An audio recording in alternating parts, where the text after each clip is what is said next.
الله سبحانه وتعالى في كتابه المبين أعوذ بالله من الشيطان الرجيم بسم الله الرحمن الرحيم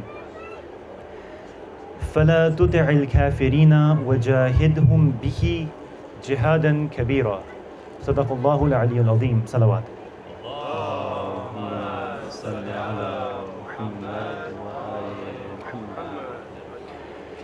First and foremost, I would like to thank Allah subhanahu wa ta'ala for giving us this opportunity again to be amongst each other, to commemorate the remembrance of Imam Hussain alayhi salam and to take part in it. And no matter what part we take in it, it is extremely important, extremely immense blessing of Allah subhanahu wa ta'ala, and we must be thankful for it. And we should not take it lightly.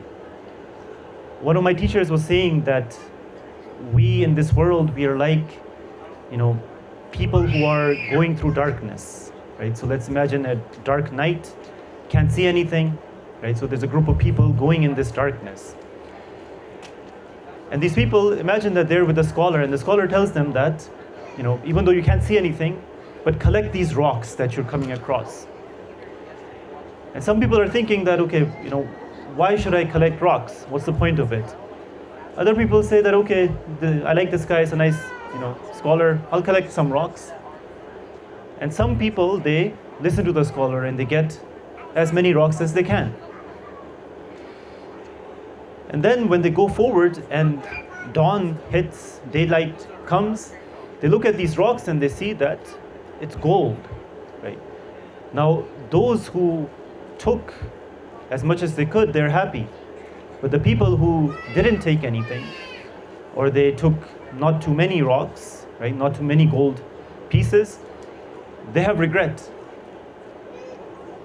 We're like this in this world, that these gatherings of light, because we cannot see that light, we don't know the importance of these gatherings. And inshallah, once we are in the next world, and we can see the reality of what this gathering is, we will see that it is gold.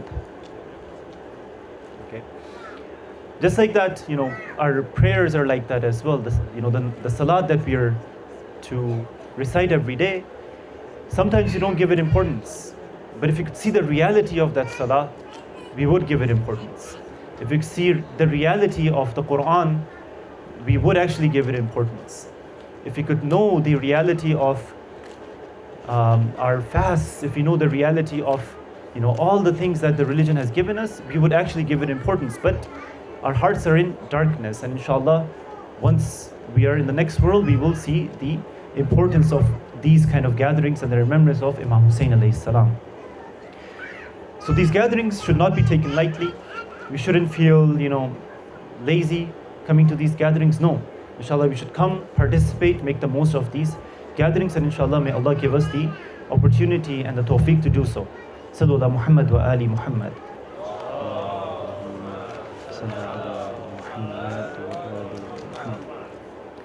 Now the topic that was introduced was the divine calculus, the laws that Allah subhanahu wa ta'ala, His unchanging laws that He has placed in the universe, which relate to us human beings and our lives and our societies.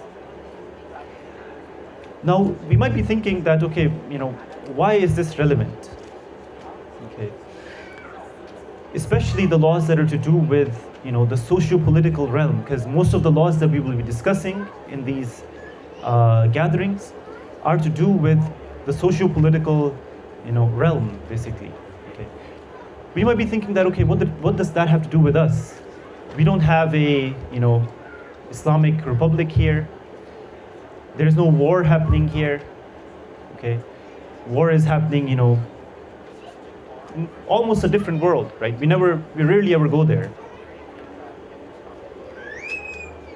So the answer to that question is that, well, not all of the laws that Allah subhanahu wa ta'ala has for human beings are socio-political. There are some laws, we discussed some of them yesterday, which are to do with our individual lives. Okay. Also, there are laws that Allah subhanahu wa ta'ala has placed that have to do with community, right? So they will be applicable to us and our community as well. For example, Allah subhanahu wa ta'ala says in Surah At-Talaq, verses number 2 and 3. It's a very famous verse. You see this verse in these memes as well. أعوذ بالله من الشيطان الرجيم بسم الله الرحمن الرحيم ومن يتق الله يجعل له مخرجا ويرزقه من حيث لا يحتسب. That whoever has taqwa of Allah, whoever does his responsibility towards Allah subhanahu wa ta'ala, that Allah subhanahu wa ta'ala will create a way out for him, right? So if we are in difficulties individually or as community, as our community, how do we get out of this difficulty, right? So we're in difficulty, we can't think of any way out of it. What is Allah subhanahu wa ta'ala saying? What is His law saying? His law is saying, do your responsibility. Do what I have told you to do. Right? Be somebody who is God-wary. Act upon my laws for you. Act upon the Sharia. And I will find a way out for you. And I will provide you from where you don't even think I can provide you from. You thought that there were only these three ways out, and none of them are available to you. Well, I'm going to create the fourth way here. Allah subhanahu wa ta'ala is saying this in the Quran, that I will find the way out for you. Okay, so now this is a law that applies to us individually in our individual lives, and it applies to us as a community as well. That if as a community we are under some kind of difficulty, financial difficulty, let's say, or other types of difficulty, Allah subhanahu wa ta'ala is saying, what do you have to do? Have taqwa. Do what I have told you to do, and I will find a way out for you. But as we said, that most of these laws that we will be discussing, inshallah, are to do with the socio-political realm. The question comes up that we raise that, okay, why do we have to discuss these? Right? We don't have an Islamic government, right? And is it not sufficient for us, especially here in the West, that we define Islam just as a ethical religion, right? That Islam is telling us to be good people, be good to your neighbors, be good to, be truthful at work, okay? Be kind to each other,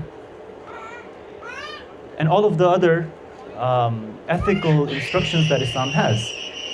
And some people, they like to reduce the religion to that. They say that, this is what is important. But Islam, it cannot be reduced to this, right? And Islam is much beyond just these ethical instructions. Not to say that these ethical instructions are not important. No, they're extremely important, right? We are supposed to apply these instructions in our lives. We're supposed to be people who are upright people, right? We're told by our imams that call people to religion without your tongues, right? Through your actions. How do we do that? Through being people of, through being moral and ethical people, through being good people, okay? But Islam is not just restricted to this realm. Islam is not just to do with, our daily ahkam, laws to do with, praying and fasting, laws to do with our transactions. Yes, Islam has those instructions. Islam isn't limited to just ethical instructions, right?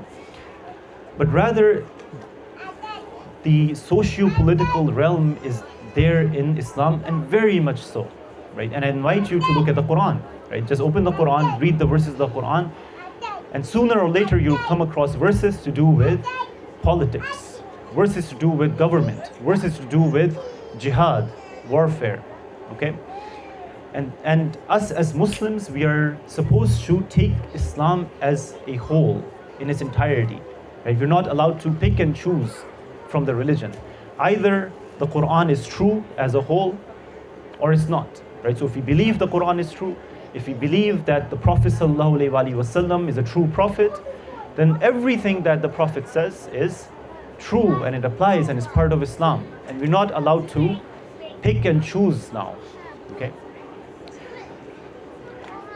So then Islam has instructions that are to do with politics, that are to do with government, that are to do with warfare, okay? Now another reason why, we're discussing these political matters is, well, we're in the month of Muharram, and if you look at, the movement of Imam Hussain alayhi salam, it was a political movement, right? Imam Hussain alayhi salam, he was going towards Kufa. Why? Well, because the people of Kufa had called him there through letters and asked him to come and lead them and fight against Yazid, right? Imam Hussain was going for this reason. Imam Hussain himself, he went and he fought a war, right? He didn't say that, oh, I just want to be a good person, and if you guys, you don't want me to come, I'll just turn away and I'll go somewhere else. No, he stood his ground. He said that somebody like me cannot pay allegiance to somebody like Yazid, okay? And he came out and he fought a war. He did jihad, right? So if we're remembering Imam Hussain alayhi salam, we cannot reduce his message to just, that he was somebody who was just an ethical person, right? That he was somebody who, just took this stance and he, yes, he fought against tyranny and all these things, but that's it. And that's all we're supposed to take from it. No, Imam Hussain alayhi salam fought against tyranny, yes. Why? Because he wanted to establish Islam, establish an Islamic government. That's why he was going towards Kufa, okay? So if you're remembering Imam Hussain alayhi salam, then, well, we should remember him and his message in its entirety. And therefore, we cannot neglect the political aspects of the religion and the political aspect of his message and his mission. Okay. Sallu ala Muhammad wa ali Muhammad.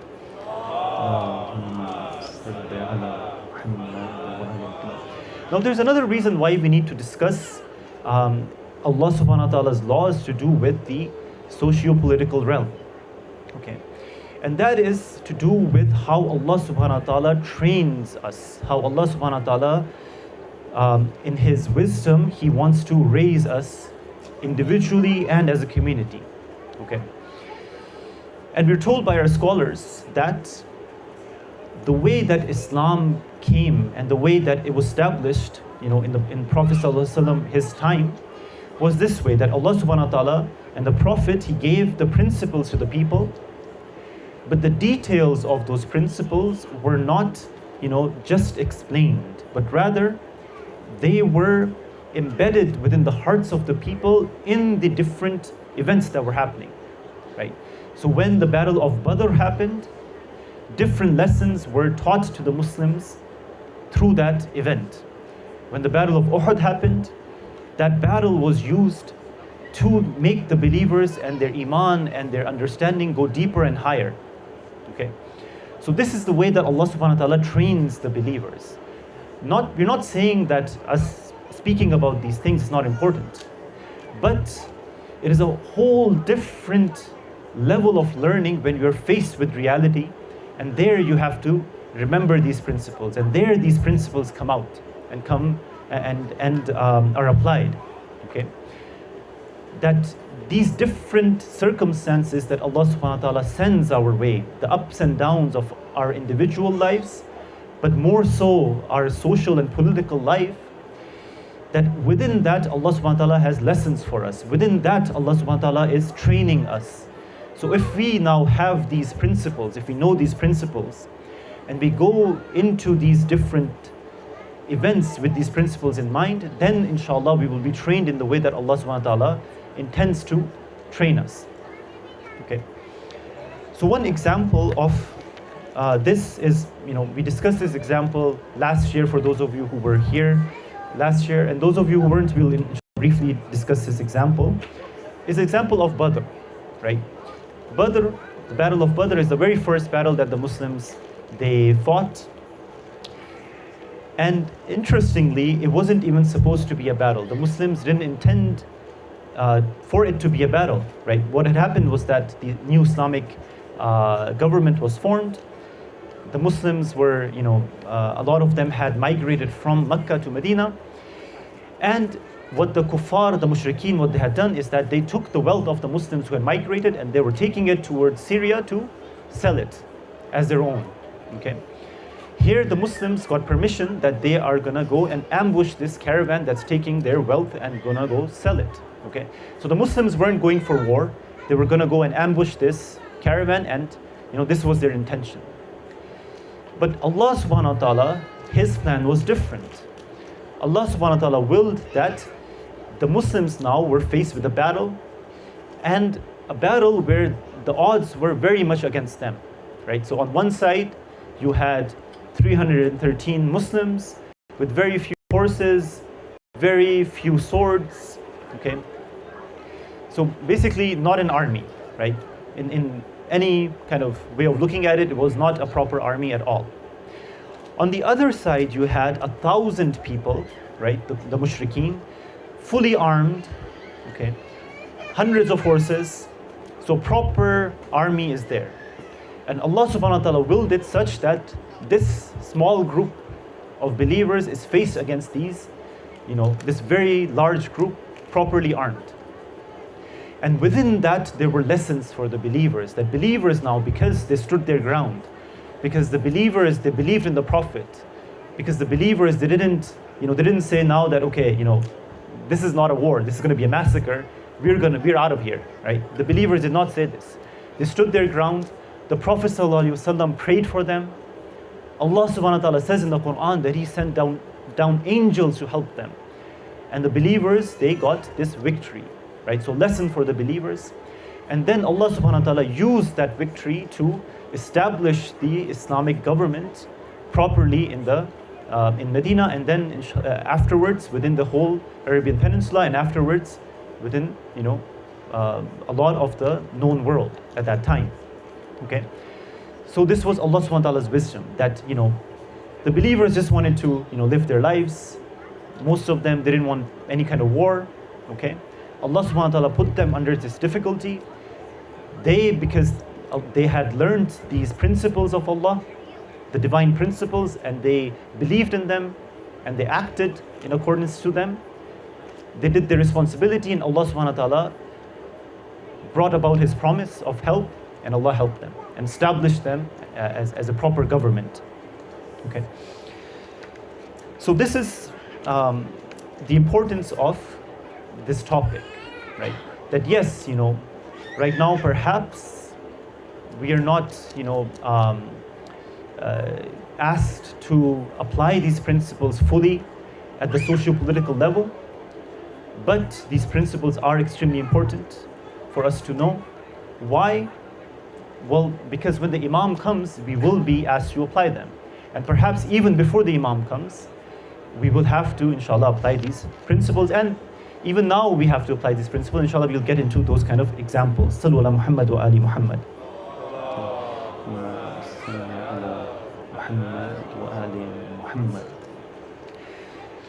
So as we talked about it yesterday, that the world has changed since October 2023, right? And especially this past year, we have seen a more direct attack on the Islamic Republic, okay? And the world is becoming more and more different, and perhaps there are responsibilities that we also have because of this war that is there. And one responsibility that even we have here, okay, in which we can support this war is what our Shaheed Rahbar had called Jihad Tabeen, right? The struggle, the jihad that is to do with clarifying the truth. That Rahbar Shaheed, he said that this responsibility is a responsibility that applies to everyone, all believers at their own level, at their own capacity, that what we are supposed to be doing is clarifying the truth. That the confusions that are there, that the lies that are being told, that we are supposed to now go and try to clear up these confusions in the hearts and minds of the people. That first we are supposed to learn ourselves, clarify the truth for ourselves, and then for others as well. Can everyone please come forward a bit? Sallu ala Muhammad wa ali Muhammad.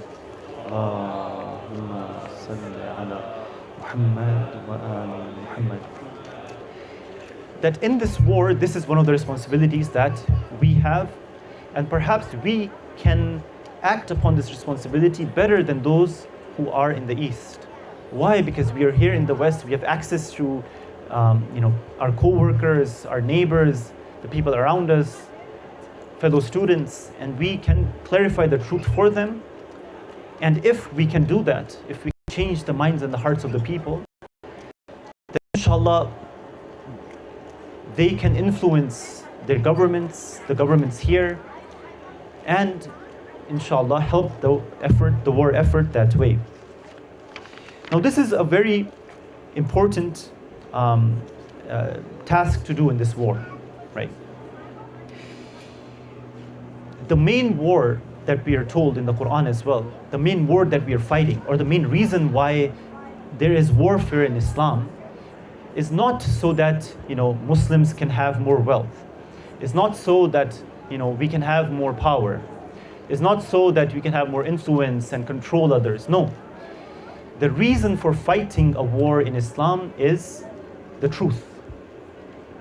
The reason for going to war, for defending ourselves even, is not a material reason, but rather it is at the level of ideas, at the level of truth, that we want to establish truth, that we want to protect the truth, and that is why the physical war has to be there as well, right? So the physical war in itself is not the goal, but rather the goal is ideas. The goal is these ideas of Islam, that they must be established in the land, that the truth has to be available to everyone, that we have to spread the truth. And because sometimes it is the case that the enemy doesn't want that to happen, they come to war against us, we have to now fight a war as well, right? So this is something that we have to keep in mind, inshallah, that the real war that is being fought right now is not a war that is a physical war, but the real war is that of ideas.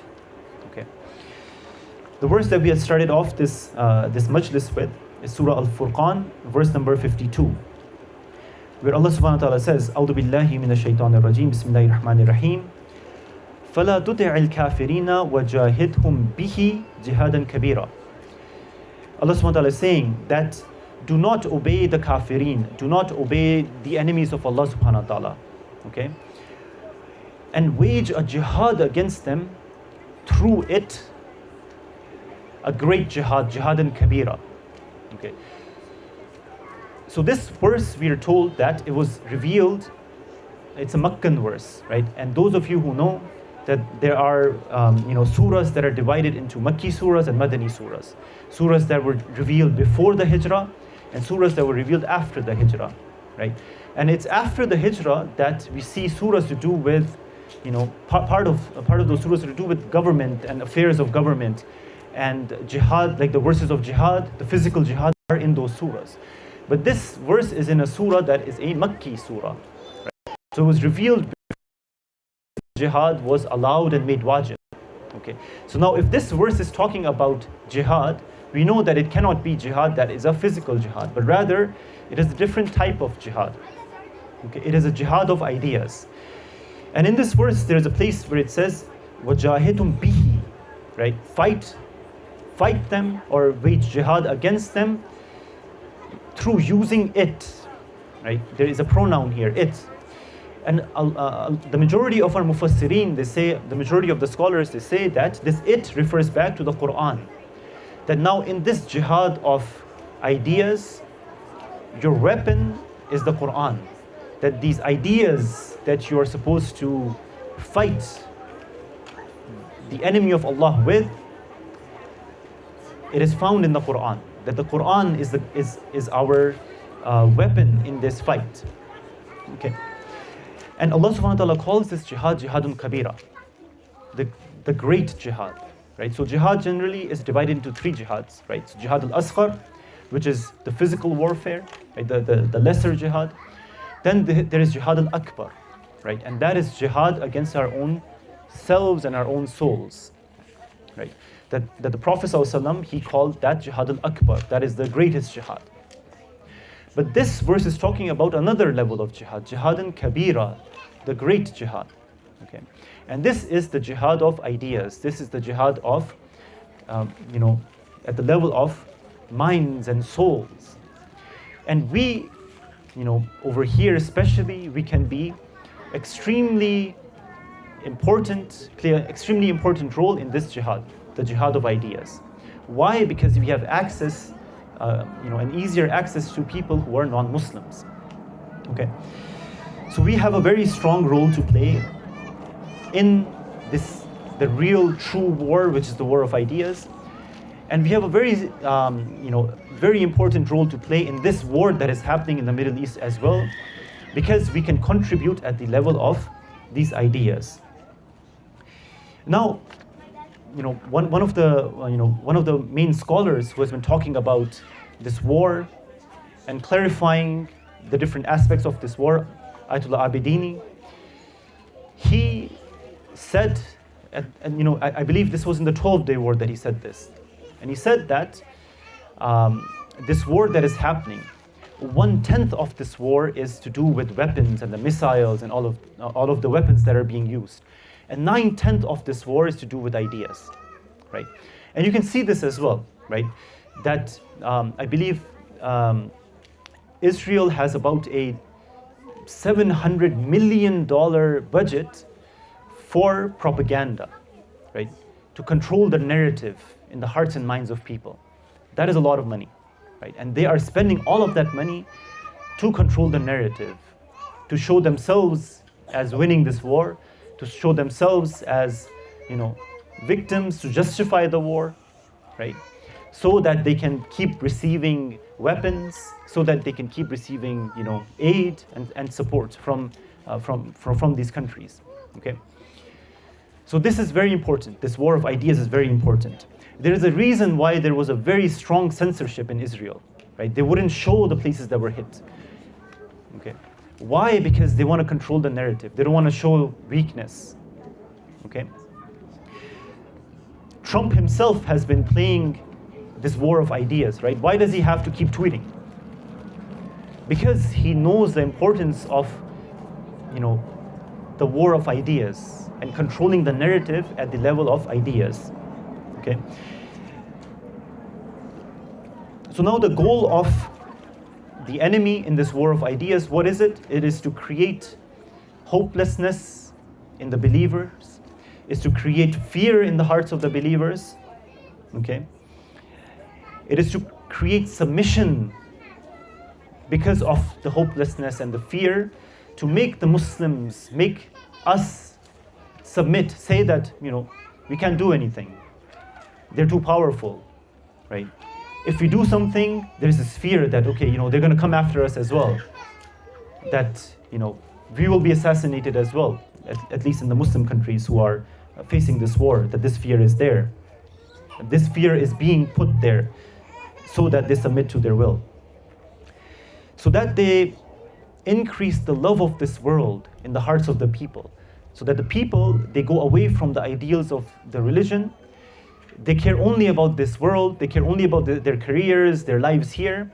Why? Because now, if that is the case, if we become like that, then they can put fear in our heart and they can make us submissive, right? If we have love of this world in our hearts and they threaten this world of ours, then they can, put fear in our hearts and control us as well. Okay, so this is what the enemy is trying to do to the believers, to the Muslimin, through trying to control the narrative. Okay, so therefore, this war of ideas, this war at the level of minds and hearts and souls is extremely important.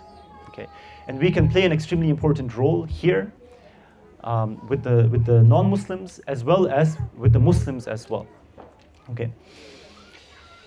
So the battle of ideas is extremely important, and we have a responsibility. And looking at why we are here these days is because of the Battle of Karbala, right? And was the Battle of Karbala anything but a battle of ideas, right? If you look at the battle itself, 72 against, tens of thousands, right? There is no hope of victory there, right? Everyone who was fighting that war, that battle, they knew they were going to become shaheed. Imam Hussain had told them that they were going to become shaheed, right? So what is this war that is happening? It is not, a physical battle. The victory was not a physical victory, right? If you look at it from that angle, then it was definitely a loss, extremely harsh loss as well, right? The Battle of Karbala. But the real battle there is the battle of ideas. And that battle, Imam Hussain was victorious, right? We are here as a, we are, saying through our presence here that Imam Hussain was victorious. Okay, we're still remembering him and his mission. So now, Sallu ala Muhammad wa ali Muhammad. Allahumma salli ala Muhammad. So now, how we interpret these events that are happening, how we look at what kind of narrative we give to these events, it is extremely, extremely important, because if we listen, if we accept the narrative that the enemy is giving, then we will become hopeless. We will not do our responsibility. Okay, and if through looking at this war, through looking at the events that are happening through the divine perspective, we look at the principles and we approach what is happening through the divine narrative, then we will be, inshallah, able to do our part in this war as well, and we will look at this war in the correct manner. So now there are different narratives, right? There are different possible narratives that each event can have. Okay. And perhaps we can divide these narratives into three types of narratives. One is the narrative at the level of the worldly narrative, you can say, the physical facts, you can call it. Okay, and that narrative basically of any kind of event of the war or anything, it just tells us what is happening on the ground. That today this many missiles were fired, this many hit. Today America attacked these many sites. Today Israel did this. Today the ships in the Strait of Hormuz, they were attacked, and all these details of the war. Okay, and this is just the worldly narrative, and this is necessary for us to know, necessary for us to know in its detail as well. Okay. Then there is another layer of narrative, which is at the level of ideas, and here you can have two types of narratives. Okay, one is the satanic narrative. Okay, now this is a narrative that looks at the worldly narrative, and either only looks at the worldly narrative or looks at the worldly narrative not in its entirety. Okay, so it picks and chooses certain details, okay, and it presents it in a way that is not true. One clear example of this is, Trump, right? Since forever he's been claiming victory in the war, that, everything has been destroyed, the Navy has been destroyed, and Iran is basically, they're begging for mercy, and they've lost this war, right? So yes, America did attack a lot of different locations in Iran. A lot of damage was done.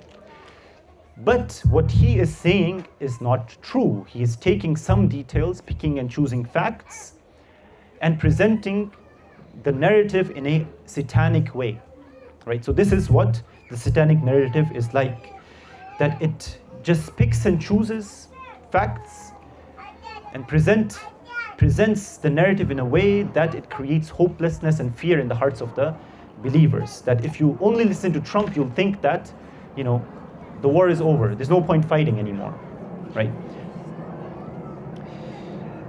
The third type of narrative is the divine narrative. And that is a narrative that takes the worldly narrative in its entirety, right? So it doesn't pick and choose. And beyond that, it applies the divine laws to this narrative as well. It doesn't limit itself to the worldly narrative only, that it applies the divine laws to this, divine principles to this, to the worldly narrative. And therefore, the divine narrative is the true narrative. Okay.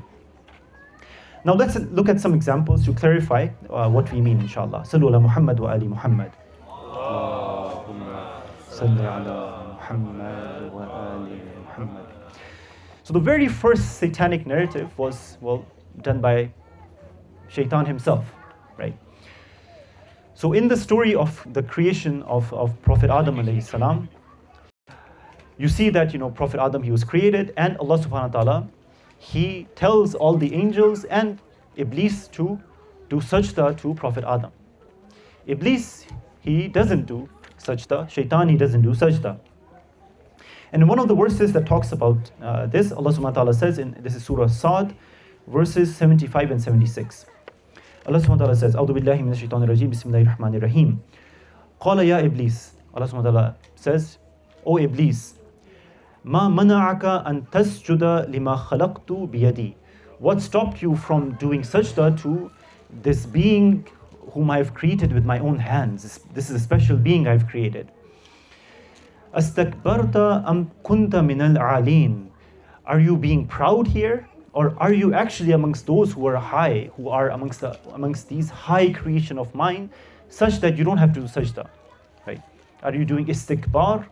Are you being, proud here? Or are you actually somebody who is worthy of not doing sajda to Prophet Adam? Look at what Iblis says here. Look at what Shaitan says here. He applies the satanic narrative here. Qala ana khayru min. He says that I am better than him. Why? Khalaqtani min nar wa khalaqtahu min teen.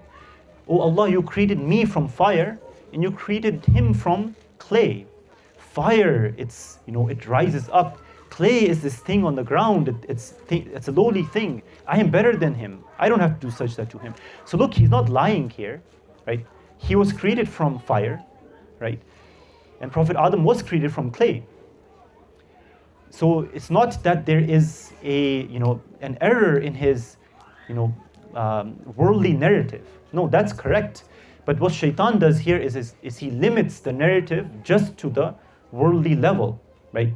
He just looks at this reality that, he's made from clay, therefore he's lower than me. But Allah subhanahu wa ta'ala, in other verses of the Quran, Allah subhanahu wa ta'ala tells us that, Prophet Adam and us as well, that we are created from clay, yes. But Allah subhanahu wa ta'ala says, وَنَفَخْتُ فِيهِ مِنْ رُوحِي, that from my spirit I blowed into him. وَعَلَّمَ آدَمَ الْأَسْمَاءَ كُلَّهَا, that Allah subhanahu wa ta'ala taught Prophet Adam all the names, such that the angels had no idea of these names, right?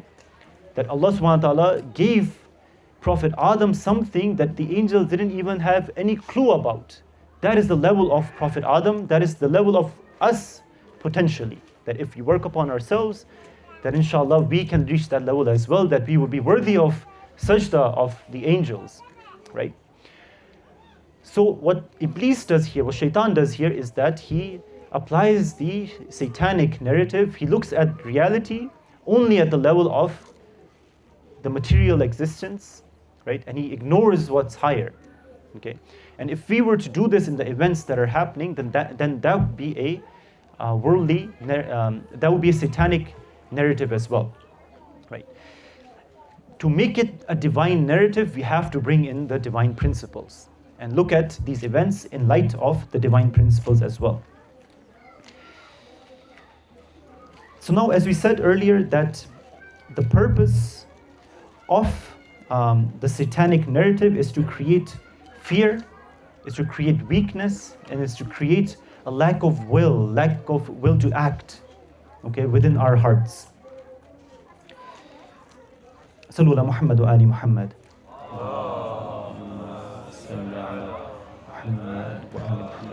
So then, the enemy, it also tries to use the satanic narrative here. Right? They say that, okay, look, Jamhuri Islami doesn't have these aircraft carriers. They don't have any Tomahawk missiles. Their air force is next to nothing compared to ours. You guys have no chance. You can't win this war. Therefore, have fear, come to the negotiation table and accept our terms. That's what they're trying to do, right? But with the guidance of Rahbar Shaheed, with the guidance of the current Rahbar, the believers, they were instilled with the divine narrative. They saw beyond these physical facts, and they believed in these, in the divine narrative, and they achieved victory as well, right? But you can see that what the satanic narrative was trying to do here, that with that they were trying to create fear in the hearts of believers. Before the war began in Shahr Ramadan, I remember at that time they had these aircraft carriers and everything in the Persian Gulf, and Trump at that time said that I don't understand, why don't they capitulate? Why don't they just give up, right? Well, they don't give up because they know the divine narrative, right? Another example is the Battle of Ahzab. Okay. And over there as well, we don't have too much time, so I won't go into it in detail. Again, those of you who were present last year, we discussed the Battle of Ahzab in detail. That this was a battle that was perhaps one of the most difficult battles in the beginning of Islam. That the reason it's called Ahzab is because all the different parties, they all gathered together and came upon the Muslims. That the odds were very much against the Muslims. And the Quran describes this in Surah Ahzab, and inshallah I invite you brothers and sisters to look at Surah Ahzab and look at the verses there. That over there, okay, Allah subhanahu wa ta'ala describes that, it was so difficult that, that the people, they were very, very fearful, the believers. And over there you see all, these type of narratives as well, that those who were the weak believers, those who were the hypocrites, they were saying that, this is it, give up. There's no hope, right? But over there we are told that there were some believers who had the divine narrative, who looked at this with the divine narrative. And what did they say? They say, this is exactly what the Prophet had promised us. That Allah and Prophet, this is what they promised us, right? It's not something, strange that is happening. We were told this is going to happen. We were told we'll be put in these kind of tests. We were told that you are not going to be allowed into Jannah without these kind of tests. This is the promise of Allah. And this war, it didn't do anything for them except increase them in their iman, okay, and their taslim and their acceptance of the religion. So one example of this is the Battle of Ahzab. Inshallah, I invite you brothers and sisters to look at the verses of Surah Ahzab, inshallah. Another example of this is the 12-day war, right? So if you brothers and sisters remember last year, the 12-day war was happening, and on the last, few days of this war, there was this possibility of America joining the war. And I remember I myself, I was feeling this way, that especially after, America had attacked the nuclear facilities, like, what's going to happen? It's, this kind of fear was coming into the hearts of the believers. Okay. But, now that we look at it, okay, and the believers, because of the divine principles that they believed in, they didn't become fearful, right?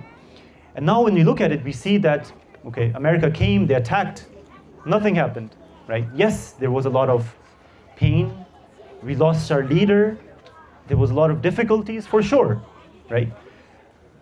But is there a reason to be hopeless? Is Jamhuri Islami gone? No, if anything, it's more powerful than before. It's more influential than before, right? So the believers, basically, they believed in Allah's promises, they did their responsibility, and Allah subhanahu wa ta'ala gave them this victory. Okay, so the real victory, right? The real victory in the divine perspective is not this victory at the physical level. It is the victory where this awe, where this fear of the enemy, it breaks down, right? This is the real victory. Okay. And we see that if you look at, the believers right now, are the believers victorious? If we look at this, if we take this to be the criterion for victory, for sure they're victorious, right? And I can prove it. This is The Economist, the headline of The Economist. I believe it was just yesterday they had this headline and this article there. And the headline was, Iran has lost its fear of war. Okay. Well, the Wall Street Journal, about a week ago, they had this headline: Iran is returning to nuclear talks, no longer afraid of America. Right? So definitely, if we take this, breaking of this fear of America, of the enemy as the criterion for victory, then the believers are for sure victorious. Right? And I can attest to this. I was there the last, couple of months. That fear that people had in their hearts, that if America is saying that we're going to attack and sanctions and even bomb us and all these things, okay, let's go to the negotiation table and accept their terms. You saw that what happened on the negotiation table is exactly not that. That we forced them to accept our terms. Why? Because we came without fear, right? And that that awe and that fear of the enemy has been broken down. Sallu ala Muhammad wa ali Muhammad. Muhammad wa ali Muhammad. So now when we turn to the Battle of Karbala, we see that there are these both types of narratives are there. The satanic narrative is there, and the divine narrative is there as well. Okay. After the Battle of Karbala, what Yazid, what Ibn Ziyad, what they were trying to do was instill the satanic narrative in the hearts of the people, right? What did they want to do? They wanted to say that, look, whoever is going to come up against us, this is what's going to happen to them, right? Whoever is going to take a stand against Yazid, they're going to be killed, they're going to be, brutally martyred, okay? Their women, this is what we're going to do to them. Their family, this is what we're going to do to them, right? Have fear of us, accept us, okay? What they wanted to say was that, because Imam Hussain, he was claiming to be the Khalifa of the Prophet sallallahu alaihi wasallam, right? That we, the Ahl al-Bayt, are the true leaders of this Ummah. Follow us. Stand against Yazid. Stand against, what he stands for. Mithli la yuba'i'u mithla. Somebody like me cannot pay allegiance to somebody like Yazid. Okay. This is what Imam Hussein's message was. What Yazid wanted to do was show that, no, look what happened to these people. If they were upon the truth, then why would Allah allow this to happen to them? Why would Allah allow, them to be killed, their women to be paraded like this, to be ashamed like this, right? This is what Yazid, this is what Ibn Ziyad wanted to do and show, okay? What Imam Zain al-Abidin did, what Lady Zainab did, was to counter this satanic narrative and instill the divine narratives in the hearts and minds of the people. Right? That they waged the jihad of ideas. That Imam Hussain waged the jihad on the battlefield, you can say, but this jihad of ideas, it was carried forward by Lady Zainab and Imam Zain al-Abidin, and they were victorious as well. So one example of this is when Imam Sajjad and Lady Zainab and the rest of the Usara, they were brought into the court of Ibn Ziyad. Okay. And over there, right from the beginning, you see that Lady Zainab and Imam Zain al-Abidin, they're trying to instill this divine narrative. We are told that Lady Zainab, she comes not like a prisoner, she comes like the queen, right? She comes and she sits down in a corner and she's surrounded by the other ladies. And she basically pays no attention to Ibn Ziyad. Ibn Ziyad asks, who is this lady? She doesn't answer, right? You can see how she's acting like the queen here. She's not acting like a prisoner. He asks again, she doesn't answer. He asks another time. One of the ladies says this is Zainab bint Ali, this Zainab, daughter of Ali, right?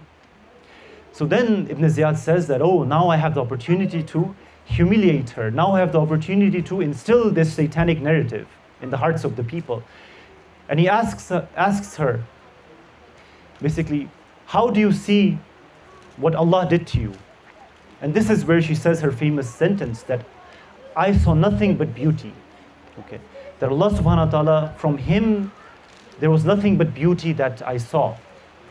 These people, they fought in the way of Allah. Allah gave them shahada and took them to a very high level. And the person who is, debased, the person who is made dhaleel, is not them, is somebody else. It's the one who is creating corruption in the earth. Right? Basically saying you are the one who is, debased and lowly. Okay. So you can see that how Lady Zainab is trying to instill the divine narrative in the court of Ibn Ziyad. Ibn Ziyad then turns to Imam Zain al-Abidin and he asks, who is this? And it is said that this is Ali ibn Hussain.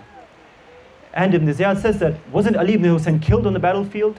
Imam Zain al-Abidin says that, I had a brother named Ali ibn Hussain as well, maybe Ali ibn Akbar, and he was killed not by Allah, because Ibn Ziyad was trying to say this, that Allah killed you guys, Allah brought this upon you.